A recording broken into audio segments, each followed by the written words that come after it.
तो उन क्वेश्चंस को अपन ले लेते हैं फटाफट, और वो चेयर दे रहे इधर, और उन क्वेश्चंस को डिस्कशन कर लेते हैं लास्ट टाइम पे जो बचे थे, और एक फिर quick revision acid bases salts का भी लेना है। तो पहले अपन एसिड बेसिस सॉल्ट्स के क्वेश्चंस ले रहे हैं। जो मेरे लास्ट कुछ क्वेश्चंस बचे हैं एनसीईआरटी के, उन क्वेश्चंस को जल्दी से मैं ओपन कर लेता हूं।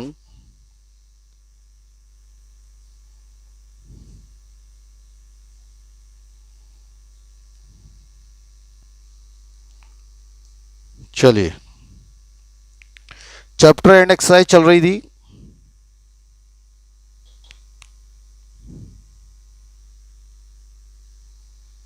ये बड़े आराम आराम से घूम रहा है।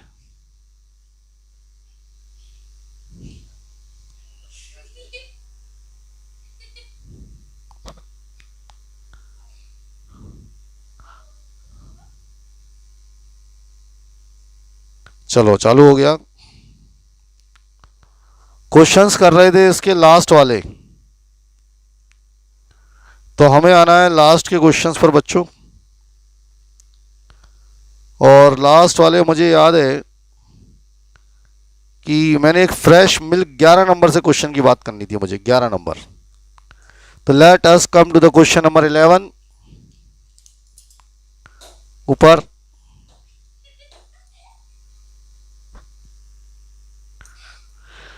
कुछ डिजिटल बोर्ड में दिक्कत आ रही है।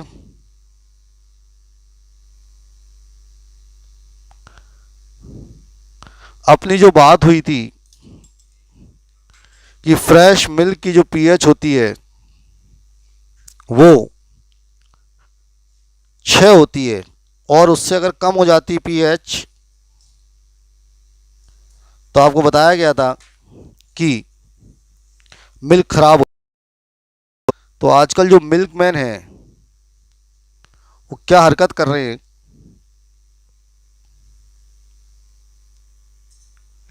यही मैंने आपको समझाने की कोशिश की थी कि जो मिल्कमैन होते हैं हमारे, वो इतनी शानदार हरकत करते हैं कि उसमें सोडा मिला लाते हैं, बेकिंग सोडा। और फिर मैंने आपको बेकिंग सोडा की खास बात बताई थी। उस बेकिंग सोडा की जो खास बात होती है उसकी पीएच बढ़ जाती है, इफ़ यू रिमेंबर। और जब उसकी पीएच बढ़ जाती है तो वो मिल्क खराब नहीं होता, ऐसी चर्चा हमने आपसे की थी कि वो पीएच बढ़ जाएगी तो बच्चों मिल्क खराब नहीं होगा। ये सब बातें मैं आपसे कर रहा था। अब आखिरी के 2 क्वेश्चंस अपन को डिस्कस करने हैं।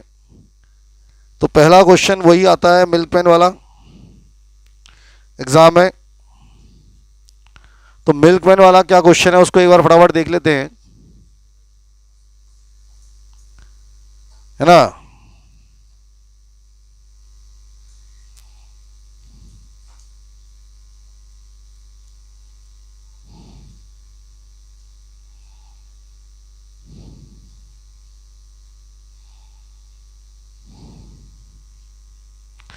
तो ये अपना क्वेश्चन था मिल्कमैन वाला, क्वेश्चन नंबर 12। अब milkman add a very small amount of baking soda, दिख रहा होगा आपको, to fresh milk. A milkman add a very small amount of baking soda to fresh milk. Why does she shift the pH of the fresh milk from 6 to slightly alkaline? जो fresh milk होता है उसकी pH जो है वो 6 होती है, उससे उसने उसको एल्कलाइन बना दिया। And why does this milk take a long time to set as curd, और इसका दही बहुत देर में जमता है। तो देखो, milkman shift the pH of fresh milk from 6 to slightly alkaline, बताया था, to prevent it from getting spoiled because milk gets spoiled when the pH goes lower than 6। तो आपको याद हो, मैं लास्ट टाइम में बता रहा था आपको कि जब वो ऐसा करता है मिल्कमैन, उसमें मान लो कोई सोडा मिला देगा तो उसकी पीएच क्या होगी, बढ़ जाएगी। और जब उसकी पीएच बढ़ जाएगी तो उसकी पीएच कम होने में क्या लगेगा, टाइम लगेगा। और पीएच कम होने में अगर टाइम लगेगा तो मिल्क जल्दी आसानी से खराब नहीं होगा, इसीलिए उसकी मिल्क की जो पीएच है बच्चों उसको बढ़ा दी जाती है। तो milkman shifts the pH of the fresh milk from 6 to slightly alkaline to prevent it from getting spoiled because milk get spoiled when it's pH goes lower than 6। अब दूसरा सवाल था कि ऐसे मिल्क को दही जमाने में टाइम क्यों लगता है। एक्चुअल में दही तभी जमता है बच्चे जब पीएच 6 से कम हो जाती है। तो this milk takes a long time to set a curd because the pH of the milk on adding baking soda has become greater than 7, basic हो जाता है। So it takes a longer time to lactose to get converted into lactic acid. तो जो lactose होते हैं milk में उसको ज़्यादा टाइम लगता है उसको लैक्टिक एसिड में कन्वर्ट होने के लिए, इसीलिए सब चीज़ें ऐसा होता है। तो मुझे लग रहा है कि इतनी बातें तो आपको समझ में आ गई होंगी। इसमें किसी बच्चे को कोई दिक्कत हो तो जल्दी से बता दो, और यहाँ तक की बात समझ में आ गया होगा। नेक्स्ट क्वेश्चन मुझे जो समझाना था यार वो ये क्वेश्चन था कि पीओपी जो है, पीओपी मॉइस्चर प्रूफ कंटेनर में स्टोर होनी चाहिए। क्वेश्चन नंबर 13 था जो हमारी पीओपी होती है इसको मॉइस्चर प्रूफ कंटेनर में स्टोर करते हैं, ऐसा क्यों करते हैं। तो ये जो पीओपी है इसको मॉइस्चर प्रूफ कंटेनर में इसलिए रखते हैं बच्चे क्योंकि आपको याद हो पीओपी जब पानी के साथ मिल जाता है, ये जो पीओपी है CaSO4.12H2O जब ये पानी के साथ मिल जाता है तो हार्ड मास जिप्सम बन जाता है CaSO4.2H2O। तो ये पीओपी को मॉइस्चर प्रूफ कंटेनर में इसलिए रखते हैं कि कहीं गलती से भी इसको मॉइस्चर मिल गया, मॉइस्चर मतलब क्या होता है बच्चे, पानी, तो कहीं से भी इसको पानी मिल गया तो वो जम जाता है, मतलब वो हार्ड मास में कन्वर्ट हो जाता है, उसके बाद वो जिप्सम किसी काम का नहीं है हमारा। अब कुछ बच्चे ऐसा सोच सकते हैं कि सर आपने बताया था कि जिप्सम से पीओपी बन जाती है तो हम उससे दोबारा पीओपी क्यों नहीं बना सकते। हम उसको आसानी से पीओपी नहीं बना सकते दोबारा। क्यों नहीं बना सकते बच्चों पीओपी, क्योंकि पीओपी बनाने के लिए उसको एक फिक्स टेम्परेचर पर हीट करना पड़ता है और वो फिक्स टेम्परेचर हम मेंटेन नहीं कर सकते, इसीलिए आसानी से दोबारा से उससे पीओपी नहीं बन सकती। ये दिमाग में सेट होना चाहिए, इसीलिए हम ऐसा नहीं कर सकते हैं। तो ये बातें आपको समझ में आ गई होंगी, इसमें कहीं कोई दिक्कत नहीं होनी चाहिए किसी बच्चे को। अब मैं नेक्स्ट ले रहा हूँ। नेक्स्ट क्वेश्चन था, पहले मैं अनाउंस कर रहा हूँ क्वेश्चन को और फिर अपन उसके बाद क्वेश्चन को लेंगे।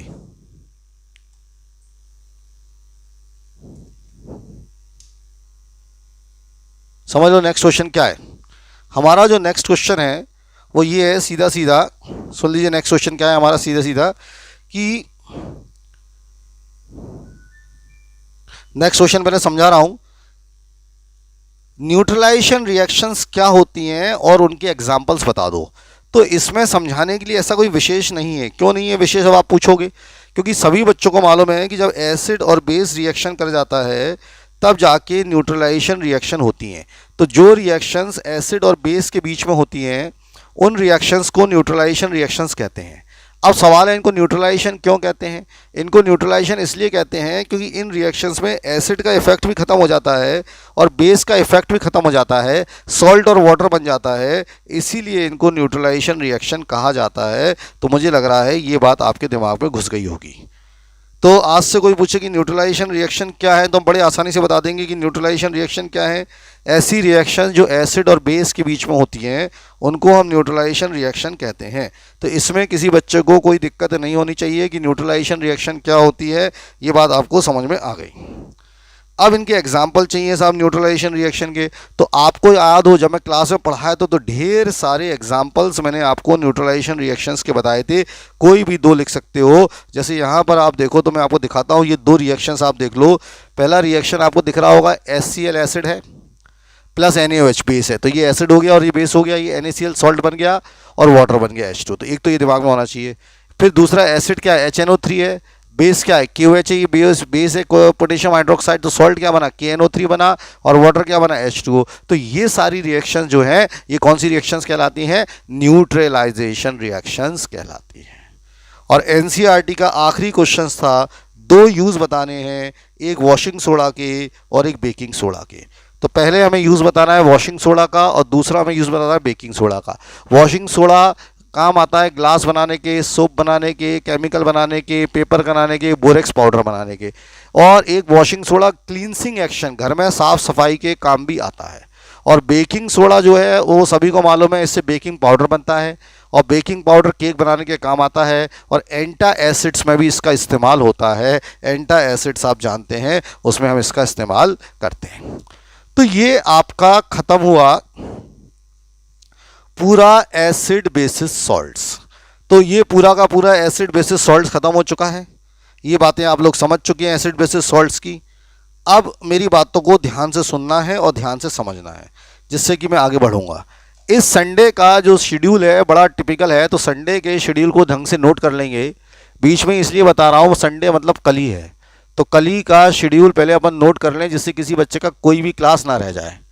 सबसे पहले मॉर्निंग है बायोलॉजी शार्प 10 बजे, 10 AM पर बायोलॉजी है, और ये बायोलॉजी घर क्लासेस के ऐप पर होगी। फ्राइडे को जो बैच होता है वो जूम पर होता है, और बाकी टाइम पर सारे बैचेस ऐप पर ही चलते हैं। तो बायोलॉजी के क्लास की लिंक आएगी, जैसे आता है 10 बजे सुबह। फिर आपका एसएसटी का क्लास है।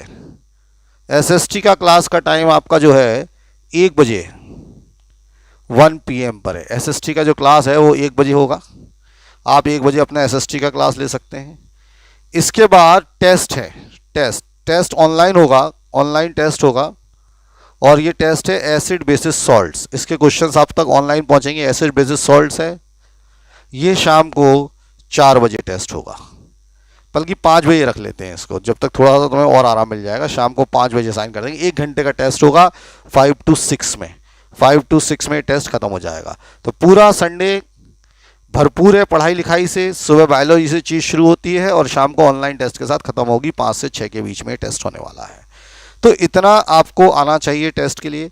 ये टेस्ट के लिए पूरा एसिड बेसिस सॉल्ट्स हमने ख़त्म कर दिया है। जिन बच्चों का एसिड बेसिस सॉल्ट छूट गया है उनको मैं वीडियोज़ एक एक करके भेजूँगा, उनसे मैं बातचीत करूंगा, उनको बताऊंगा कि कैसे करना है, उनको एक्स्ट्रा टाइम दूंगा मैं। तो उनकी चिंता ना करें। जिन बच्चों का रह गया, जो अभी नए ज्वाइन किए, उनको मैं समझाऊंगा आपको ऐसे ऐसे बच्चे पढ़ना है। तो ये आपका चैप्टर ख़त्म हो गया जिसका नाम था एसिड बेसिस सॉल्ट्स। और जिन बच्चों का रह गया है, जिन्होंने नया ज्वाइन किया है, उनको परेशान होने की बिल्कुल ज़रूरत नहीं है। हम आपके साथ हैं। आपको सारा चैप्टर दोबारा से कराया जाएगा। थोड़ा सा टाइम लगेगा, टाइम आपको डिवोट करना पड़ेगा। ऐसा नहीं होगा कि आपने आज ज्वाइन किया और मैं कह दूं 4 दिन में एसिड बेसिस सॉल्ट भी खत्म, ये भी खत्म।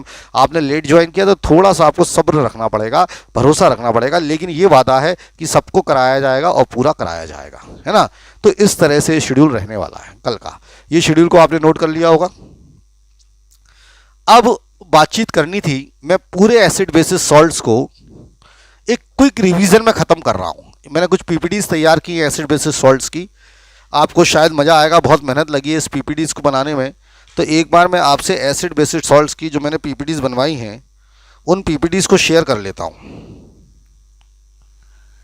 तो मैं सारी एसिड बेसिस सॉल्ट्स की पीपीटीज को आपके साथ शेयर कर रहा हूँ, और आप भी देखो कि कितनी मेहनत उन पीपीटीज में की गई है। एक एक एसिड बेसिस सॉल्ट्स की अपन बात करते हैं, और अगले 15 मिनट में पूरा एसिड बेसिस सॉल्ट्स जो है वो रिवाइज करते हैं।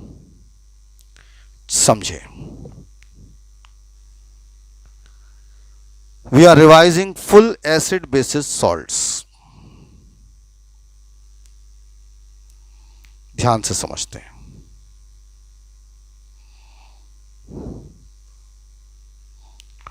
What is acid? मान लो ऐसी चीज आ जाए तो हमें मालूम है एसिड्स वो हैं जिनकी pH 7 से कम होती है। एसिड्स वो हैं जो न्यूट्रलाइज कर देते हैं बेस को। समझिए, जल्दी जल्दी पढ़ाऊंगा और ये पीपीटी में आपको ही भेज दूंगा बाद में। हाइड्रोजन आयंस देते हैं सॉल्यूशन में, ध्यान रखना। हाइड्रोजन आयंस हमेशा नहीं देते, काय में देते हैं? सॉल्यूशंस में देते हैं। कोरोसिव्स होती हैं ये acids, most of the metal के साथ रिएक्ट कर जाती है, हाइड्रोजन गैस देती है, और गुड कंडक्टर्स ऑफ इलेक्ट्रिसिटी होती है। ये जो मैं आपको पूरा बता रहा हूँ एसिड बेसिस सॉल्ट्स पूरा चैप्टर, इसका ब्रीफ डिस्क्रिप्शन मैं आपको दे रहा हूँ। तो आज से कोई एसिड की बात कर ले तो pH 7 से कम है, बेस को न्यूट्रलाइज करती हैं, हाइड्रोजन आयंस बनाती हैं सॉल्यूशन के अंदर, कोरोसिव होती हैं, reacts with most of the metals to form hydrogen gas, और गुड कंडक्टर्स होती हैं किसकी? इलेक्ट्रिसिटी की। दूसरी बात कर लें, एसिड्स जनरेट आयंस। एसिड जो है वो आयंस को जनरेट करते हैं। देखो HNO3 gives you H2O positive, gives you H3O positive plus NO3। ये जो H3O पॉजिटिव है मैंने बताया था, इसी को H पॉजिटिव भी कहते हैं। तो हम H पॉजिटिव कह लें या H3O पॉजिटिव कह लेते हैं। फिर यहाँ पर आप देखोगे पीपीटी, तो weak acid versus strong acid. Weak acid ionise नहीं होती कंप्लीटली, जैसे एसिटिक एसिड है वीक एसिड है, बोरिक एसिड वीक एसिड है, नाइट्रस एसिड वीक एसिड है, फॉस्फोरिक एसिड वीक एसिड है, सल्फ्यूरिक नहीं है, ये सल्फरस एसिड है। और स्ट्रॉन्ग एसिड पूरी आयोनाइज हो जाती है, जैसे हाइड्रोक्लोरिक एसिड, नाइट्रिक एसिड, ये सल्फ्यूरिक है, PaSUl P होगा, ये गलत प्रिंट हो गया PHU। और ये हाइड्रोक्लोरिक एसिड और हाइड्रोलिक एसिड। आज एक बच्चे ने पूछा था मुझसे कि sir sulphuric acid strong acid है क्या वीक एसिड है, तो यहाँ पर आ गया सल्फ्यूरिक एसिड जो है वो स्ट्रॉन्ग एसिड है। तो इतनी बात समझ में आ गई होंगी। कुछ कॉमन एसिड्स की अगर हम बात कर लें तो कुछ कॉमन एसिड्स मैंने दिखाई यहाँ पर। Just we are talking of some common acids, ध्यान से देखेंगे कॉमन एसिड्स की हम बात कर रहे हैं यहाँ पर। तो कुछ जो कॉमन एसिड्स हैं वो हैं, स्टोमक में हाइड्रोक्लोरिक एसिड होती है, सल्फ्यूरिक एसिड कार की बैटरीज में पाई जाती है, जो कार की बैटरीज होती है, नाइट्रिक एसिड एक्सप्लोजिव में आपको याद हो उसमें आती है, एसिटिक एसिड होती है विनेगर में, कार्बोनिक एसिड होती है सोडा में, और फॉस्फोरिक एसिड होती है फ्लेवर्स में काम आती है। तो ये सब कुछ एसिड्स होती हैं कॉमन जो आपको पता होनी चाहिए। ये एक ऐसी पीपीटी बना दिया, can you pass the acid test, जो कल टेस्ट होने वाला है उस पर बात कर रहे हैं कि कल क्या आप एसिड टेस्ट में पास हो जाओगे। आंसर हो गया यस, यस मैं पास हो जाऊंगा। व्हाट इज बेस, अब आ जाओ बेस क्या है, जल्दी से शॉर्ट में समझेंगे। बेस क्या है, बेस की पीएच 7 से ज़्यादा होती है। अगर अपन बेस को टच करते हैं तो स्लिपरी होते हैं, वो स्लिपरी होते हैं। बेस डिजॉल्व कर लेते हैं फैट्स एंड ऑयल, और वो OH नेगेटिव आयंस बनाते हैं, वो OH नेगेटिव आयंस बनाते हैं और न्यूट्रलाइज कर देते हैं किसको, एसिड को। ये सब बात कर ली थी। Weak acid, weak base, strong base. Weak base होते हैं ammonia, potassium carbonate, sodium carbonate. Strong base होते हैं sodium hydroxide, sodium phosphate, barium hydroxide, calcium hydroxide. ये क्विक रिवीजन है कि पेपर पर मैंने कुछ पीपीटीज बनाई थी जो आपको दिखा रहा हूँ। कॉमन बेस, जो सबसे कॉमन बेस होते हैं वो सोडियम हाइड्रोक्साइड होते हैं, सोप में, ड्राई क्लीनर्स में होते हैं। Magnesium hydroxide antacid, aluminium hydroxide antacid में भी काम आता है, डिओड्रेंट्स में भी काम आता है, अमोनियम हाइड्रोक्साइड। ये कुछ कॉमन बेस होते हैं, सब नोट्स के अंदर दिया हुआ है। Types of acids and base, तो 1800 में chemical concept was based on the reaction of aqueous solution. ये सब ऐसी जनरल चीज़ें हैं तो इसको आपको मतलब नहीं है, अभी इसको अपन वापस भेज देंगे, ठीक है। ये सब मैंने बनाया था आपके लिए, जो काम की चीज़ें बता रहा हूँ। पीएच स्केल एक बनाई थी, पीएच स्केल देखोगे आप तो लेमन जूस की पीएच करीब करीब 2 होती है। ये पीएच स्केल दिख रहा है ना, वाइन की पीएच करीब करीब 4 होती है, रेन की पीएच 5.5 होती है, ह्यूमन ब्लड की पीएच 7.5 होती है, बेकिंग सोडा बेस में आ गया तो 8.5 होती है, डिटर्जेंट की पीएच नियरली 10 होती है, ब्लीचिंग पाउडर जो आता है उसकी नियर पीएच 12 होती है, 12.5 होती है। ये सब जो पीएच 7 से जाना है बेस है। तो अगर आज से कोई पूछे ह्यूमन ब्लड बेस है क्या एसिड है, तो आंसर है बेस है। देखो उसकी पीएच 7.5 है, और ये इधर जो जितनी पीएच कम होंगी वो सारी की सारी एसिड्स होंगी। फिर pH of some common substance, ये कुछ कॉमन चीज़ें हैं जिसकी पीएच मैंने यहाँ पर आपको दिखाई है, जैसे किस किस की HCl की 0 के करीब है। गैस्ट्रिक जूस जो पेट में हो जाता है, लेमन जूस की पीएच दिख रही है, विनेगर की पीएच दिख रही है। तो ये सब मैंने एक्स्ट्रा नॉलेज के लिए आपको कुछ चार्ट्स बना के दिए हैं, हालांकि इसका बहुत ज़्यादा यूज़ नहीं होता है, लेकिन मैंने कहा कुछ नया करना है तो ये आपको पता होना चाहिए। ये आ जाओ इंडिकेटर्स की बात कर रहे थे कि एसिड में कौन सा कलर होगा, फिनॉक्सिलिन कलरलेस रहेगा, और न्यूट्रल में फेंट पिंक रहेगा, बेस में जाके डार्क पिंक हो जाएगा। ब्रोमो मिथाइल ब्लू ये नहीं चाहिए, लिटमस चाहिए रेड रहता है एसिड में, और ये नहीं चाहिए हमें, ये आपके लेवल पर नहीं है, ब्लू रहता है। ये सब पता होना चाहिए। तो these are the some of the PPTs which we have prepared. PH paper के बारे में अपन जानते ही हैं, है ना। इसके बाद आ जाओ, ये सब नहीं चाहिए हमें, ये सब नहीं चाहिए। एसिड रेन, कई बार मैंने इसकी बात की थी आपसे एसिड रेन की, तो आपको क्या मैंने बताया भी था कि कई बार हमें लगता है कि एसिड रेन क्या होता है, ऊपर से एसिड की बारिश होती होगी, नहीं। क्या होता है, जो पॉल्यूशन होता है उसमें सल्फर डाइऑक्साइड होता है, जो हमारे गाड़ियों से पॉल्यूशन निकल रहा है, फैक्ट्रीज से जो पॉल्यूशन आ रहा है उसमें सल्फर डाइऑक्साइड है, कार्बन डाइऑक्साइड है, नाइट्रोजन डाइऑक्साइड है। ये कंबाइन कर देते हैं वाटर के साथ और वेरियस एसिड बन जाती है, उसको कहते हैं एसिड रेन। जैसे कार्बन डाइऑक्साइड वाटर के साथ रिएक्शन करके H2CO3 बनाता है, कार्बोनिक एसिड होती है। तो इस तरह से ये जो पॉल्यूटेंट्स हैं, सल्फर डाइऑक्साइड, कार्बन डाइऑक्साइड, ये पानी के साथ मिलकर कुछ एसिड क्रिएट कर लेते हैं, and that is known as acid rain. ये आपको मैंने बताया था कि rapid change in pH can kill fish and other organisms in lakes and streams. मैंने आपको बताया था कि जो रैपिड चेंज होता है पीएच में, वो फिश को किल कर देते हैं, ऑर्गेनिजम्स को किल कर देते हैं, और सॉइल की पीएच अफेक्ट हो जाती है। तो ये सब बातें अपन ने की थी। ऐसा हो जाता है, देखो जब ऐसा कुछ होने वाला होता है, जैसे यहाँ पर ये देखो मिट्टी खराब हो गई पूरी, एसिड रेन के चक्कर में हो गई।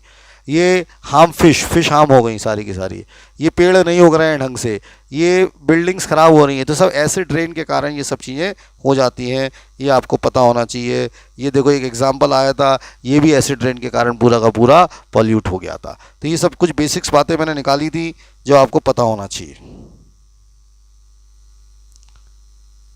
सॉल्ट क्या होता है? सॉल्ट न्यूट्रल सब्सटेंस होता है, रिएक्शन ऑफ एसिड और बेस के साथ मिलता है। नेगेटिव आयंस पॉजिटिव आयंस होते हैं, KCl MgSO4 ये सब बताए थे आपको सॉल्ट्स के बारे में। ये सब न्यूट्रलाइजेशन रिएक्शन क्या है, ये बहुत इंपॉर्टेंट होती है। एसिड और बेस के बीच में रिएक्शन जो होती है उसको न्यूट्रलाइजेशन रिएक्शन कहते हैं। डाइजेशन ऑफ पीएच, ये एक इंपॉर्टेंट बात होती है जो पता होनी चाहिए। Digestion process by which foods are broken down into simpler substances, ये तो पता ही है, बायोलॉजी में बताया जाता है। मैकेनिकल डाइजेशन प्रोसेस ये सब पता है, माउथ से होता है। ये सारी रिएक्शंस आपको जानकारी में होनी चाहिए। ये सब बायोलॉजिकल पार्ट है। डाइजेस्टिव सिस्टम माउथ दिखा रहे हैं, स्टोमक, इंट्रेंसिक, लार्ज इंटेस्टाइन, तो ये सब बायोलॉजिकल पार्ट है जो मैंने आपको दिखाने की यहाँ पर कोशिश की है। और एसिड बेसिस सॉल्ट्स एंड हो गया, यहाँ पर एसिड बेसिस सॉल्ट्स हमारा खत्म हो जाता है। तो all this is in acid basis and salts. यहाँ तक का टेस्ट आप कल देने वाले हैं ठीक शाम को 4 बजे। इतनी बातें आपको समझाई गई हैं। अब मैं जनरल भाषा में आपसे बात करूँगा। अब मैं आपसे जनरल भाषा में बात करने वाला हूँ केमिकल रिएक्शंस की। तो अब मैं कुछ केमिकल रिएक्शंस आपको समझाने वाला हूँ यहाँ पर जनरल भाषा के हिसाब से। उन केमिकल रिएक्शंस को आपको समझना है, जिससे वो भी आपका थोड़ा सा रिवाइज हो जाएगा और आप चीज़ों को कर पाएंगे। तो ध्यान से सुनेंगे यार।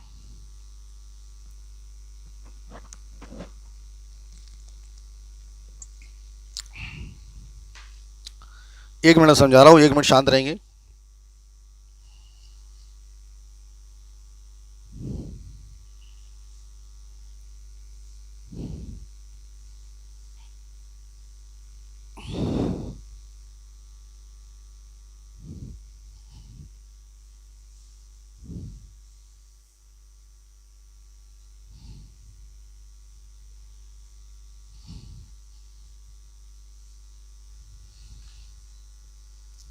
एक मिनट आपका चाहिए मुझे, इसके बाद मैं आपको दोबारा से केमिकल रिएक्शन पर वापस लाता हूँ।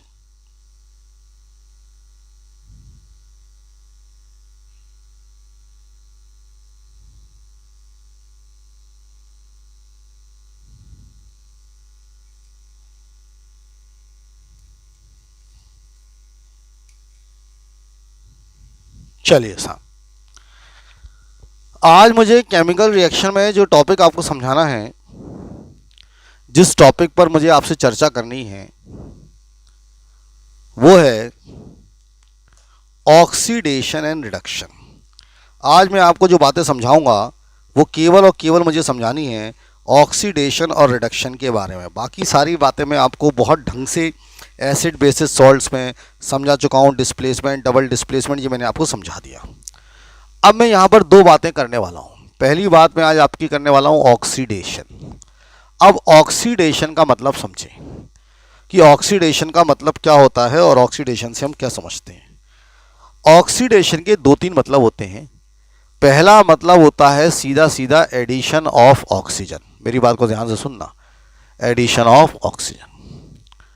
दूसरा मतलब होता है removal of hydrogen, removal of hydrogen. और तीसरा बहुत काम का मतलब होता है loss of electron, loss of electron. ये बहुत काम की बात मैं आपको समझा रहा हूं कि अगर कोई इलेक्ट्रॉन को लॉस करता है, इलेक्ट्रॉन को लूज करता है, तो उसका ऑक्सीडेशन हो रहा है। आज से आपसे कोई पूछे कि ऑक्सीडेशन कैसे पहचान होगी, किसी चीज में ऑक्सीजन जुड़ जाए तो उसको हम ऑक्सीडेशन कहते हैं। ध्यान से सुनना, किसी चीज में से हाइड्रोजन हट जाए तो भी हम ऑक्सीडेशन कहेंगे, और किसी चीज में अगर इलेक्ट्रॉन का लॉस हो रहा है तो हम कहेंगे उसका ऑक्सीडेशन हो रहा है। अब आपको ये समझ में नहीं आता होगा कि ऑक्सीजन कैसे जुड़ेगा, वो मैं समझाता हूं, बोर्ड पर ध्यान दें। जैसे मान लो सल्फर है, अब इसमें ऑक्सीजन जुड़ जाए और सल्फर डाइऑक्साइड बन जाए। एक एग्जांपल देखो, सल्फर है, उसमें ऑक्सीजन जुड़ गया और उसके अंदर सल्फर डाइऑक्साइड बन गया। एक चीज़ ये समझें, जैसे मान लो, दूसरा एग्जांपल समझाने की कोशिश कर रहा हूँ, ध्यान से देखिएगा दूसरा एग्जाम्पल, तो शायद आपको कुछ समझ में आएगा। जिंक ऑक्साइड है, कार्बन है, कार्बन मोनोऑक्साइड बन गया और जिंक आ गया। अब ये दोनों जो एग्जाम्पल्स हैं, अगर आप देख पा रहे हैं तो इनमें ऑक्सीजन जुड़ा है। इनमें क्या जुड़ा है? ऑक्सीजन। जैसे कैसे भाई, यहां पर सल्फर था और ऑक्सीजन जुड़ के SO2 बन गया, तो सल्फर से SO2 बना, तो मैं इस रिएक्शन में कहूंगा सल्फर गेट्स ऑक्सीडाइज्ड। मेरी बात समझो, सल्फर गेट्स ऑक्सीडाइज्ड। मैं कहने वाला हूं कि सल्फर जो है वो क्या हो रहा है? ऑक्सीडाइज्ड हो रहा है। अब जैसे यहां पर देखो, जिंक ऑक्साइड प्लस कार्बन, तो ऑक्सीजन किस में जुड़ रहा है? कार्बन में ऑक्सीजन जुड़ रहा है। मेरी बात को समझा? इसमें से तो ऑक्सीजन हट रहा है, कार्बन में ऑक्सीजन जुड़ रहा है, तो मैं कहूंगा कार्बन गेट्स ऑक्सीडाइज्ड। बात को समझो, कार्बन गेट्स क्या? ऑक्सीडाइज्ड। अब एक बहुत ही शानदार चीज मैं समझाने वाला हूं, बोर्ड पर देखिएगा। Na फिजिक्स है, गिव्स यू Na पॉजिटिव। अब कोई पॉजिटिव कब बनता है? आप याद करो कि लॉस ऑफ इलेक्ट्रॉन, फिजिक्स का पहला चैप्टर अगर आपको याद हो, इलेक्ट्रिसिटी, तो वहां ये बताते हैं कि अगर कोई एटम इलेक्ट्रॉन को लूज करता है तो उस पर पॉजिटिव चार्ज आता है, और कोई एटम अगर इलेक्ट्रॉन को गेन कर लेता है तो उस पर नेगेटिव चार्ज आता है। तो आप यहां पर देखोगे कि सोडियम जो है पॉजिटिव चार्ज आ रहा है, इसका मतलब सोडियम क्या कर रहा है? लॉस कर रहा है इलेक्ट्रॉन का। सोडियम लॉस कर रहा है किसका? इलेक्ट्रॉन का। तो मैं कहूंगा sodium gets oxidised. Sodium gets क्या? ऑक्सीडाइज्ड। मैं कहूंगा यहां पर सोडियम जो है वो ऑक्सीडाइज्ड हो रहा है। तो आपको पहले एक और बात समझनी होगी कि जो भी ऑक्सीडाइज जिसका भी हो रहा है वो रिएक्टेंट में से ही होता है। जैसे ये रिएक्टेंट है और ये प्रोडक्ट है, समझो ये रिएक्टेंट है और ये प्रोडक्ट है, ये रिएक्टेंट है और ये प्रोडक्ट है, तो जो भी ऑक्सीडेशन होना है वो रिएक्टेंट में से होना है। जैसे सल्फर, जो भी ऑक्सीडेशन होगा इनमें से होगा, इसका नहीं होगा। जो भी होगा वो लेफ्ट हैंड साइड का होगा, राइट हैंड साइड का नहीं होगा। मेरी बात समझ में आ रही है? तो आज से कोई पूछे ऑक्सीडेशन, तो 3 डेफिनेशन हो गई ऑक्सीडेशन की: ऑक्सीजन का जुड़ना, हाइड्रोजन का हटना और इलेक्ट्रॉन का लॉस होना। इसको हम लोग ऑक्सीडेशन कहते हैं। This is known as oxidation. तो लिखें ऑक्सीडेशन, पहले हेडिंग डाल दो, ऑक्सीडेशन क्या होता है। लिखो oxidation means any one of the following. ऐसा लिखो, oxidation means any one of the following. तो आज से कोई पूछे ऑक्सीडेशन क्या है, तो मैं बोलूंगा oxidation means any one of the following. क्या क्या? पहला, addition of oxygen, addition of oxygen. दूसरा, removal of hydrogen, removal of hydrogen. तीसरा, loss of electron, loss of electron. तो आज से कोई पूछे ऑक्सीडेशन क्या है, तो मैं बोलूंगा ऑक्सीडेशन इनमें से कोई एक काम हो रहा है तो ऑक्सीडेशन हो रहा है। क्या क्या काम है? Addition of oxygen, removal of hydrogen और लॉस ऑफ इलेक्ट्रॉन। और ये तीनों एग्जाम्पल दिखा दो वहां पर। यहां पर आप ये समझ पा रहे हैं कि ऑक्सीडेशन हो रहा है, तो जल्दी से तीनों एग्जाम्पल वहां पर दिखा दिए जाएं फास्ट।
चलिए, तो sulphur plus oxygen gives you sulphur dioxide. तो यहां से दिखेगा कि सल्फर में ऑक्सीजन जुड़ा तो आप बोलोगे sulphur gets oxidised, sulphur gets oxidised. यहां पर देखोगे zinc oxide plus carbon gives you carbon monoxide plus zinc, तो आप क्या लिखोगे कार्बन गेट्स ऑक्सीडाइज्ड। यहां पर सोडियम ने इलेक्ट्रॉन को लॉस किया तो यहां पर लिखोगे सोडियम गेट्स ऑक्सीडाइज्ड, सोडियम क्या हो गया ऑक्सीडाइज्ड हो गया। तो अब मुझे लग रहा है कि ये बातें आपके दिमाग में क्लियर कट हो गई होंगी, यहां तक बात समझ में आ गई होगी। अब लिखो रिडक्शन, रिडक्शन, इस ऑक्सीडेशन का नाम बदल दो और यहां पर लिखो रिडक्शन। अब रिडक्शन में क्या क्या होता है वो समझना है। उल्टा हो जाएगा, हाइड्रोजन में हो जाएगा loss of oxygen, addition of hydrogen, gain of electron, ये हो जाएगा गेन ऑफ इलेक्ट्रॉन। तो आज से कोई पूछे रिडक्शन क्या है, तो जो ऑक्सीडेशन का उल्टा रिडक्शन है। अब ऑक्सीडेशन का उल्टा रिडक्शन कैसे होगा ये बताओ।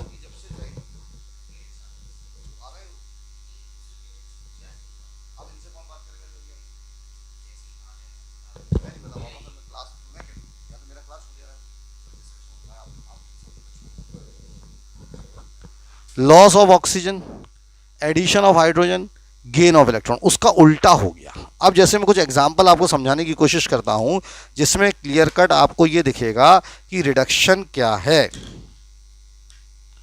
रिडक्शन क्या है वो हमें देखना है, तो हमें वो समझने की कोशिश करेंगे। तो जैसे पहले वाले की बात करें हम, तो जैसे इसको देखो यार, पहला वाला copper oxide plus hydrogen gives you copper plus water. एक एग्जांपल ये देखो यार, दूसरा एग्जांपल दिखाता हूं। Chlorine gives you chlorine negative, chlorine gives you chlorine negative. तीसरा एग्जांपल समझाता हूं। MnO2 plus 4HCl gives you MnCl2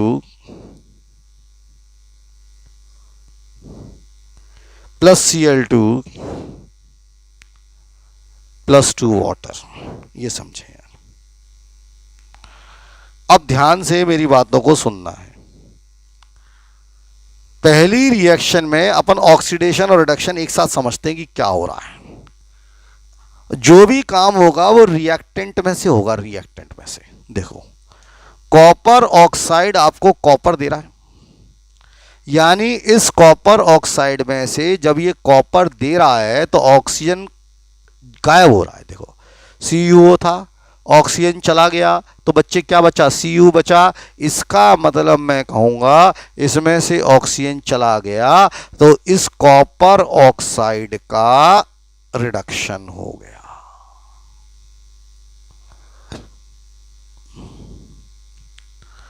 copper oxide का रिडक्शन हो गया। बात समझ आ रही है।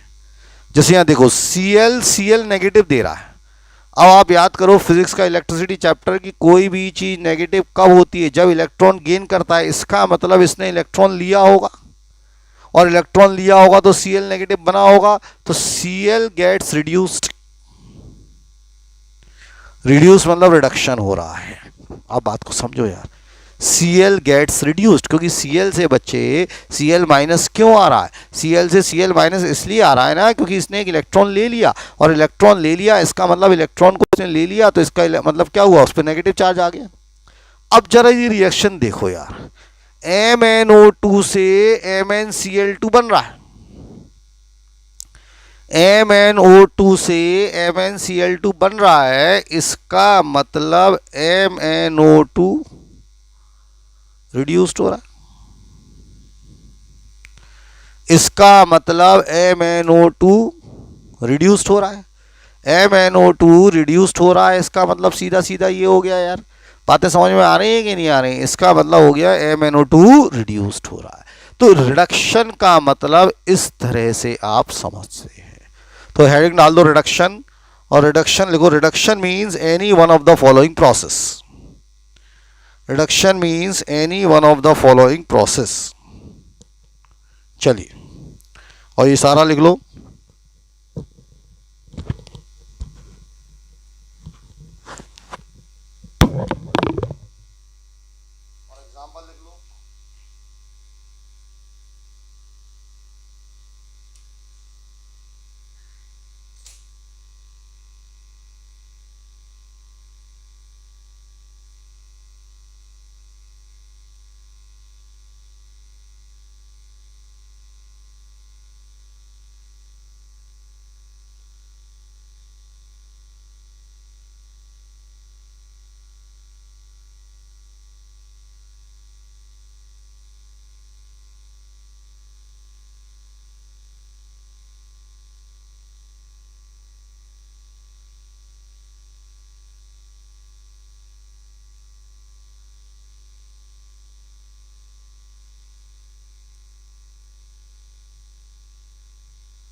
तो इतनी बातें मुझे लग रहा है कि हर बच्चे को समझ में आ गई कि ऑक्सीडेशन क्या होता है और रिडक्शन क्या होता है, और दोनों में डिफरेंस क्या है, ये बात हम सीख गए हैं।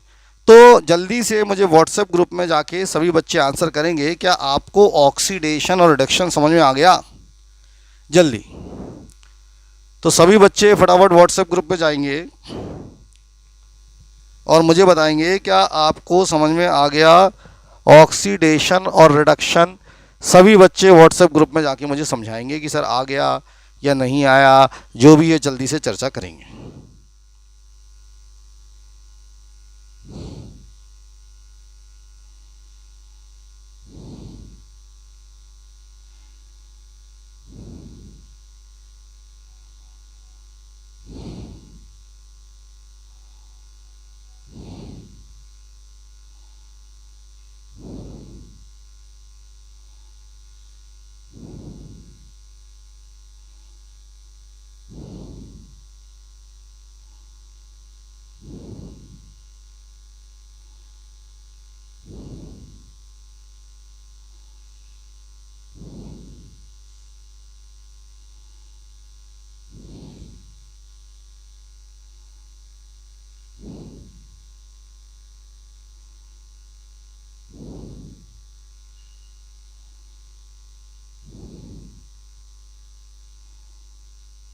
चलिए, अब लिखोगे redox reaction. Redox reaction heading डाल दो रिडॉक्स। ये तो मैंने आपको अलग अलग समझाया कि ऑक्सीडेशन मतलब ये और रिडक्शन मतलब ये। अब लिखो रिडॉक्स रिएक्शन क्या होती है। Redox, REDOX। तो हेडिंग डाल दो रिडॉक्स रिएक्शन।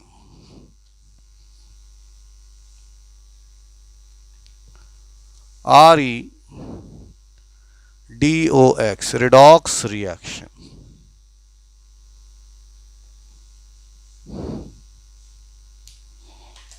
लिखो इसमें। अब जरा रिडॉक्स का पूरा मतलब समझ लो। ये रिडॉक्स जो है ना, इसमें से RED अलग कर लो। RED मतलब रिडक्शन, समझो रिडॉक्स। और OX मतलब ऑक्सीडेशन। तो देखो कितनी सिंपल सी बात निकली कि रिडॉक्स रिएक्शन वो है जिसमें रिडक्शन और ऑक्सीडेशन साइमल्टेनियसली होता है। मतलब एक ही रिएक्शन में ऑक्सीडेशन हो रहा है और उसी रिएक्शन में रिडक्शन हो रहा है। अब आप कहोगे सर ये ऐसा कैसे संभव है, बोर्ड पर पहले समझ लो फिर मैं लिखाऊंगा। जैसे अपन इस रिएक्शन को देखें, थोड़ी देर पहले भी लिखी थी मैंने, MnO2 plus 4HCl gives you MnCl2 plus Cl2 plus 2 water, ये बैलेंस्ड है। अब जरा पहले अपन को मैं रिएक्शन समझा रहा हूं, ध्यान से बैलेंस समझना है। जरा इस दोनों को देखो, MnO2 से MnCl2 बना, यानी रिमूव हुआ ऑक्सीजन। MnO2 से रिमूव हुआ ऑक्सीजन और MnCl2 बना, यानी मैं कहूंगा MnO2 का रिडक्शन हुआ। MnO2 का रिडक्शन हुआ। ये बात समझ में आ गई होगी, ऐसी कोई विशेष नहीं है बात समझने के लिए। यहां देखेंगे HCl से H2O बना, HCl था H2O बना, यानी HCl में एडिशन हुआ ऑक्सीजन का, एडिशन हुआ ऑक्सीजन का, यानी HCl जो है वो ऑक्सीडाइज हुआ, यानी HCl जो है वो ऑक्सीडाइज हुआ। तो इस रिएक्शन में इसका रिडक्शन हो रहा है, इसका, और इसका ऑक्सीडेशन हो रहा है। तो आदमी एग्जामिनर ये भी पूछेगा, एक रिएक्शन दे देगा कि किसका ऑक्सीडेशन हो रहा है और किसका रिडक्शन हो रहा है। तो इसमें दोनों काम हो रहे हैं, ये रिड्यूस हो रहा है, ये ऑक्सीडाइज हो रहा है। तो ये रिएक्शन कौन सी कहलाएगी? रिडॉक्स रिएक्शन कहलाएगी। आप कहोगे सर एक आध एग्जाम्पल और बताओ, बताता हूं। Fe2O3 plus Al gives you Al2O3 plus Fe.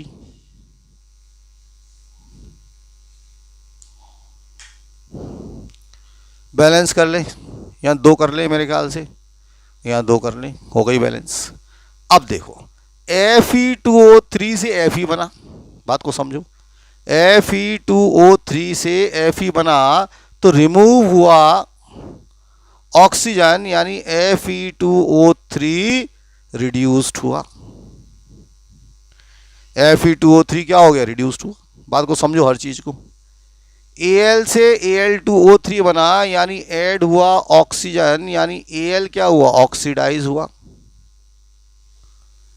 Al क्या हो गया? ऑक्सीडाइज हो गया। तो इसमें ये ऑक्सीडाइज हो रहा है, ये रिड्यूस हो रहा है, तो ये कौन सी रिएक्शन हो गई? रिडॉक्स रिएक्शन हो गई। कौन सी रिएक्शन हो गई? रिडॉक्स रिएक्शन हो गई। बच्चे कहेंगे सर एक आध 2 और समझाओ। नई reaction, zinc copper ions, zinc positive plus copper, zinc plus copper ions gives you zinc 2 positive आएगा, ये गलत है।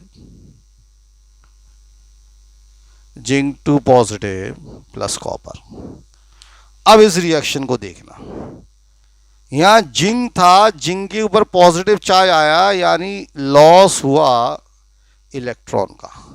ये कॉपर था, पॉजिटिव से 0 हो गया, यानी पॉजिटिव से 0 हो गया, यानी गेन हुआ इलेक्ट्रॉन का। बात को समझो भाई, जिंक के यहाँ पॉजिटिव चार्ज आया। पॉजिटिव चार्ज कब होता है? जब इलेक्ट्रॉन लूज करता है।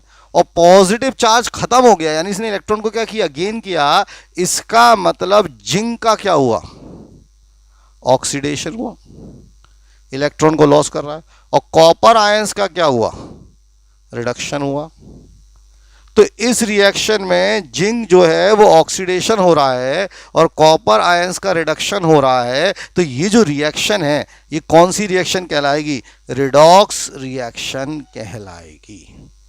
तो इस तरह से आपको रिडॉक्स रिएक्शन क्लियर हो गया होगा। रिडॉक्स में RED वाले शब्द को अलग कर लें तो रिडक्शन, OX वाले शब्द को कर लें ऑक्सीडेशन। तो ऐसी रिएक्शन जिसमें रिडक्शन और ऑक्सीडेशन दोनों होता है उसको रिडॉक्स रिएक्शन कहते हैं। जैसे एक रिडॉक्स रिएक्शन ये देखी, एक रिडॉक्स रिएक्शन ये देखी, एक रिडॉक्स रिएक्शन अपन ने ये देखी। अब मुझे लग रहा है कि ये बात आपके दिमाग में बैठ गई होगी, ये बात आपको समझ में आ गई होगी। तो फटाफट लिखो रेडॉक्स रिएक्शन। लिखें इसमें a reaction in which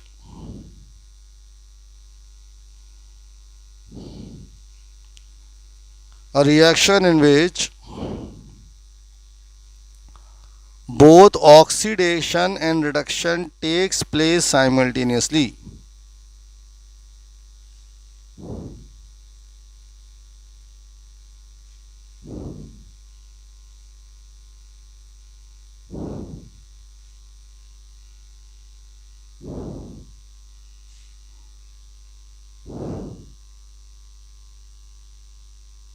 A reaction in which both oxidation and reduction takes place simultaneously is known as redox reaction. So a reaction in which both reduction and oxidation takes place simultaneously is known as redox reaction. उसको हम लोग कहते हैं redox reaction. तो एक ऐसी reaction जिसके अंदर ऑक्सीडेशन और रिडक्शन साइमल्टेनियसली होता है, एक साथ होता है, उसको कहते हैं रिडॉक्स रिएक्शन। एग्जाम्पल पहला ये वाला लिख लेंगे, इसमें सब समझाना कि ये ऐसे ऑक्सीजन रिमूव हुआ, ये रिड्यूस हुआ, ये इसमें ऐड हुआ तो ये ऑक्सीडाइज हुआ, फिर ये बिल्कुल इसी तरह से, और फिर ये इसी तरह से। तो इस तरह से जल्दी से इनको समझा लीजिए।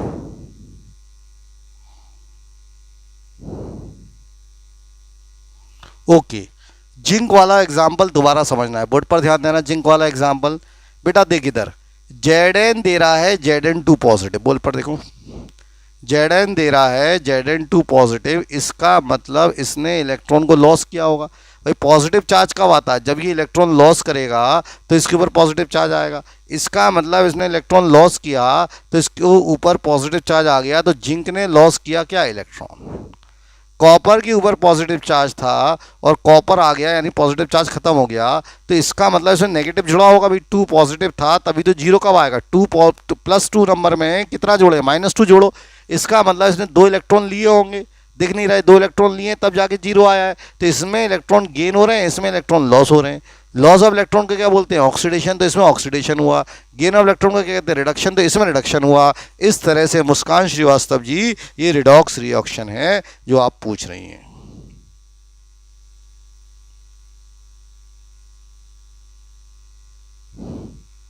मनी गुप्ता, आप देखो यहां पर दो तरीके से समझ सकते हो इसको। मनी गुप्ता और बाकी बच्चे एक और बात जरा ध्यान से सुन लें। मनी गुप्ता एक बहुत अच्छी बात कह रही है, सर HCl से H2O बना, तो इसमें ऑक्सीजन ऐड हुआ ना। देखो HCl में H में देखो HCl में क्या हुआ? ऑक्सीजन ऐड हुआ। तो ऑक्सीजन ऐड हुआ तो हम क्या कहेंगे? ऑक्सीडेशन। लेकिन इसको आप ऐसे भी समझ सकते हैं कि HCl से Cl2 बन गया। अब ऐसे समझो HCl से Cl2 बना, यानी इसमें से हाइड्रोजन हटा। ऐसे समझो HCl से Cl2 बना, आप ऐसा भी तो कह सकते हैं। मनी गुप्ता कह रही है कि सर HCl से Cl2 बना यानी हाइड्रोजन हटा। बिल्कुल सही बात है, हाइड्रोजन हटा तो ऑक्सीडेशन। तो आप HCl को Cl2 से समझ लो या HCl को H2, दोनों तरीके से समझ सकते हो।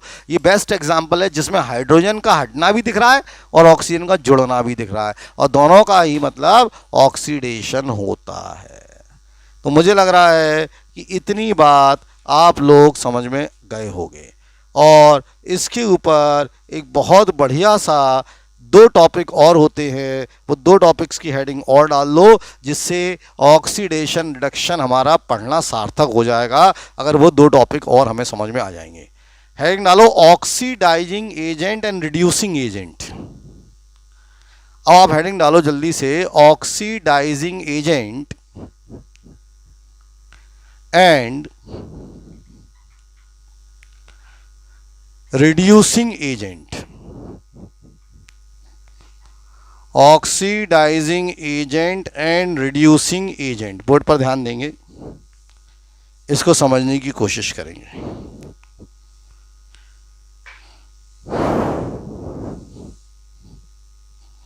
चलिए, शब्द है oxidising agent and reducing agent. अब बात को समझना यार, दो नए शब्द हैं। ऑक्सीडेशन रिडक्शन अलग चीज है, ऑक्सीडाइजिंग एजेंट और रिड्यूसिंग एजेंट अलग चीज है। बोर्ड पर ध्यान देना।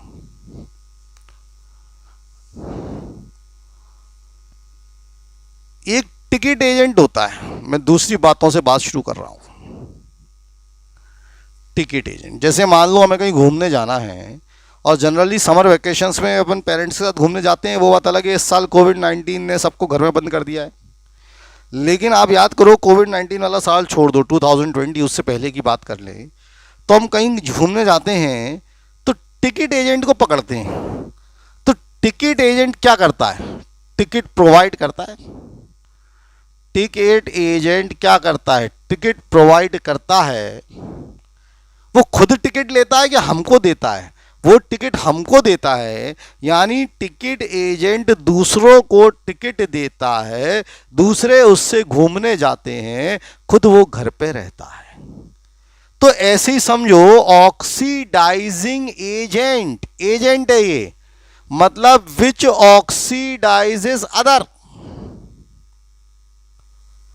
बात समझो, विच ऑक्सीडाइजेस अदर मतलब ऑक्सीडाइजिंग एजेंट वो है जो दूसरों को ऑक्सीडाइज करेंगे, खुद नहीं होंगे, दूसरों को ऑक्सीडाइज करेंगे। इसका मतलब खुद क्या हो रहे हैं? इटसेल्फ। अगर दूसरों को ऑक्सीडाइज कर रहे हैं तो खुद क्या हो रहे हैं? गेट्स रिड्यूस्ड, वो खुद रिड्यूस्ड हो रहे हैं। बात समझो, they itself gets reduced.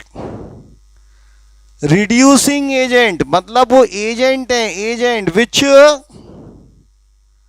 Reduces other. शब्दों को समझना, जो दूसरों को रिड्यूस कर रहे हैं, दूसरों को कमजोर कर रहे हैं, तो खुद क्या हो रहे हैं? ऑक्सीडाइज हो रहे हैं। Itself gets oxidised. यही तो हो रहा है यार।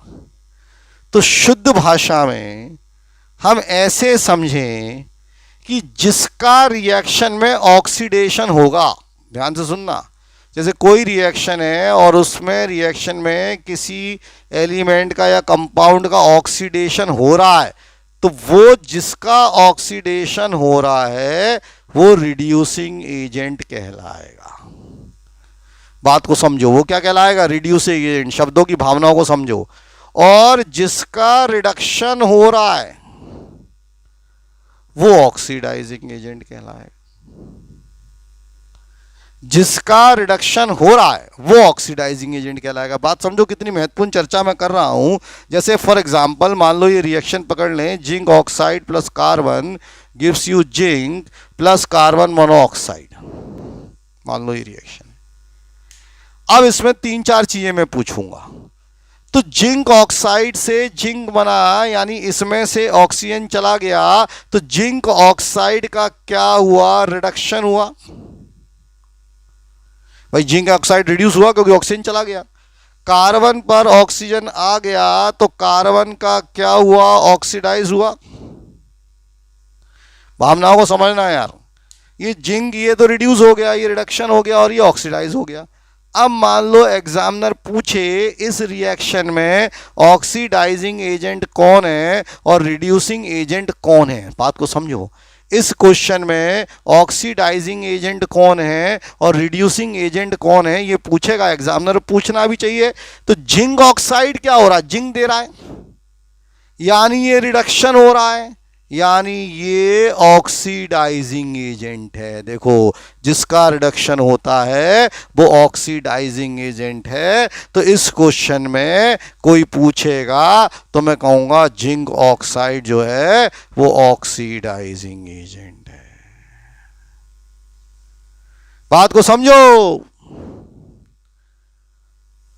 और जो कार्बन है इस क्वेश्चन में, कार्बन वो खुद ऑक्सीडाइज हो रहा है, तो मैं कहूंगा कार्बन जो है वो रिड्यूसिंग एजेंट है।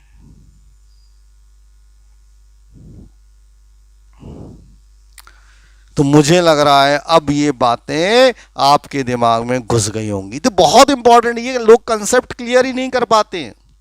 बच्चे परेशान हैं कि ऑक्सीडाइजिंग एजेंट क्या है, रिड्यूसिंग एजेंट क्या है, उनके समझ में नहीं आ रहा। पूरा चैप्टर खत्म हो जाता है। आप समझो, एजेंट है ये, एजेंट मतलब ये दूसरों को ऑक्सीडाइज करेगा, खुद रिड्यूस हो जाएगा।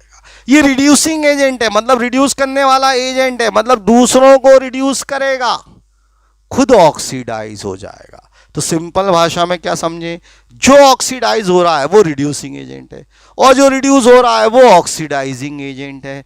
मुझे लग रहा है इतनी बात समझ में आ गई होगी। तो हेडिंग डालो oxidising agent and reducing agent, फिर मैं समझाता हूं। लिखिए, oxidising agent is one which oxidizing agent is one which oxidizes other. Oxidizing agent is one which oxidizes other and itself gets reduced. And itself gets reduced. Oxidizing agent is one which oxidize other and itself gets reduced. ये full stop. देखो, reducing agent is that which reduces other. Reducing agent is that which reduces other and itself gets oxidized. And itself gets oxidized. बात समझ गए? वो खुद oxidised हो रहा है एंड इटसेल्फ गेट्स ऑक्सीडाइज्ड। ये रिएक्शन लिखोगे पूरी, और इसमें साफ साफ लिखो किसका रिडक्शन हुआ, किसका ऑक्सीडेशन हुआ, कौन ऑक्सीडाइजिंग एजेंट है, कौन रिड्यूसिंग एजेंट है, साफ साफ लिखें जल्दी से।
तो ऑक्सीडेशन क्या है, रिडक्शन क्या है, ऑक्सीडाइजिंग एजेंट क्या है, रिड्यूसिंग एजेंट क्या है, ये बातें आप तक पहुंच रही हैं क्या नहीं पहुंच रही हैं?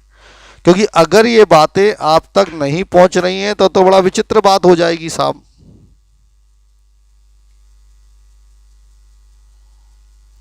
तो जल्दी से मुझे बताओ, क्या ये बारी बातें सब क्लियर हो गई? 5 मिनट रुको, जल्दी से फटाफट व्हाट्सएप ग्रुप में जाएंगे और मुझे एक्सप्लेन करेंगे कि ये बातें क्लियर हो गई क्या।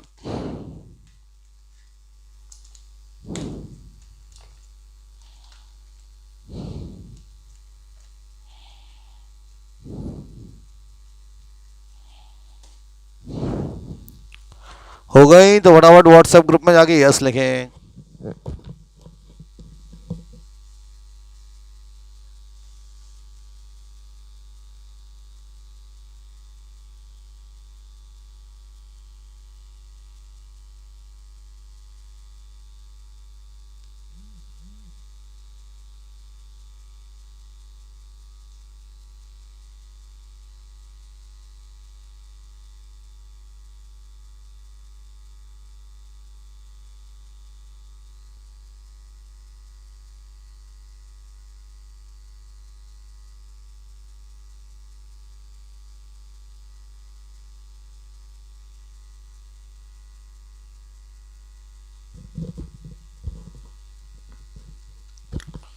तो मुझे लग रहा है ये सब बातें सबको क्लियर हो गई कि ऑक्सीडाइजिंग एजेंट क्या है, रिड्यूसिंग एजेंट क्या है।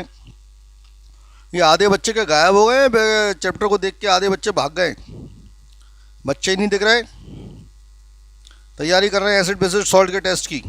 चलो अब मैं कुछ क्वेश्चंस दे रहा हूं, बोर्ड पर ध्यान से देखना।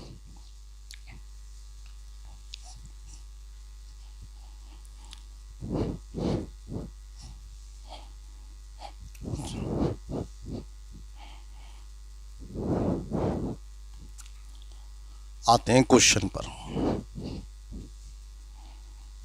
चलिए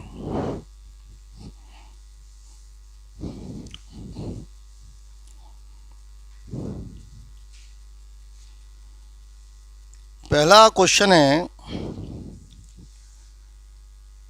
Fe प्लस FeSO4, Fe नहीं Zn sorry Zn gives you ZnSO4 plus Fe। ये रिएक्शन है।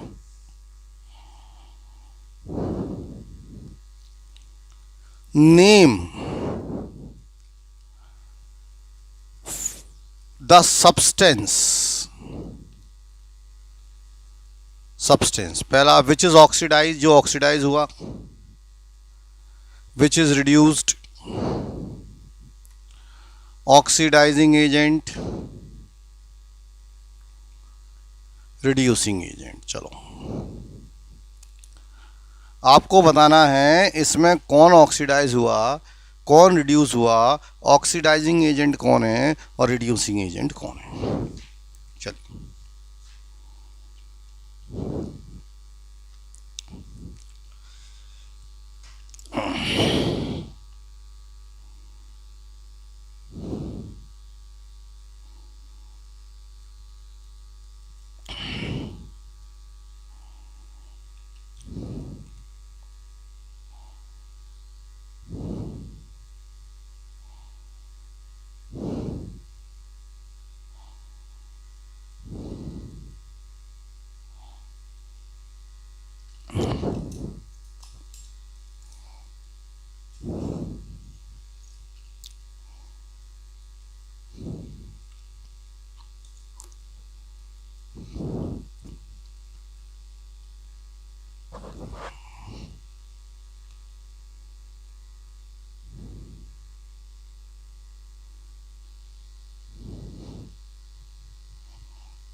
हो गया होगा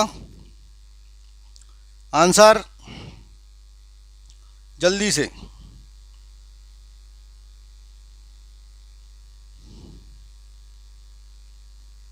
सभी का आंसर आ रहा है। देखो अब कैसे सोचेंगे।